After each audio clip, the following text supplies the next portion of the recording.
জায়গায় সমাবেশ হওয়া সত্ত্বেও ভিডিও টেলিকাস্ট করেনি, ওই সমস্ত হলুদ মিডিয়া এবং দালাল মিডিয়াদেরকে আমরা সাবধান এবং সতর্কবাণী দিয়ে দিতে চাই।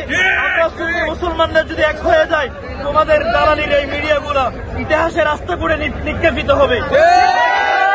মুসলমানরা অবশ্যই আমাদের নির্দিষ্ট প্রতিষ্ঠিত চ্যানেল আমরা ইনশাল্লাহ কায়েম করব, তোমাদের যথা উপযুক্ত আমরা জবাব দিব ইনশাআল্লাহ। 26কে বাস্তবায়ন করতে গিয়ে যারা দেশের প্রত্যন্ত অঞ্চল থেকে সুন্নিয়তের আফামর সুন্নি জনসাধারণ একত্রিত হয়েছেন, প্রত্যেককে মোবারকবাদ জানাচ্ছি।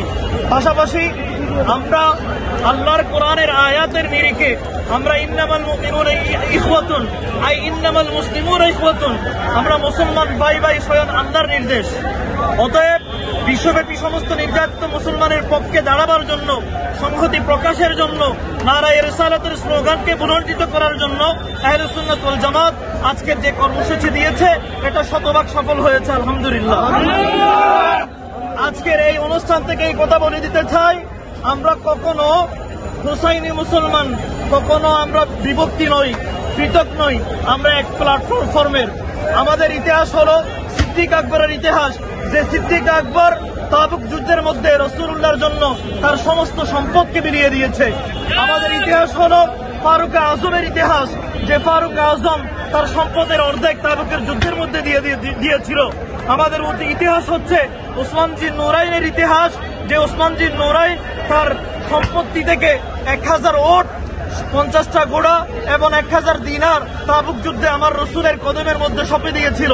অতএব প্রয়োজন হলে মুসলমানদের জন্য, আমাদের ভাইদের জন্য আমরা জান দিব, আমরা রক্ত দিব, আমাদের মাল বিলিয়ে দিব, তবু বিশ্বব্যাপী সমস্ত নির্যাতিত মুসলমানদের নিপীড়নকে রুখে দেওয়ার জন্য সর্বদাই আজকের মতো আমরা সোচ্চার থাকবো ইনশাআল্লাহ। যেগুলো আজকে রাজধানী ঢাকার মতো এমন একটি জায়গায় সমাবেশ হওয়া সত্ত্বেও ভিডিও টেলিকাস্ট করেনি, ওই সমস্ত হলুদ মিডিয়া এবং দালাল মিডিয়াদেরকে আমরা সাবধান এবং সতর্কবাণী দিয়ে দিতে চাই।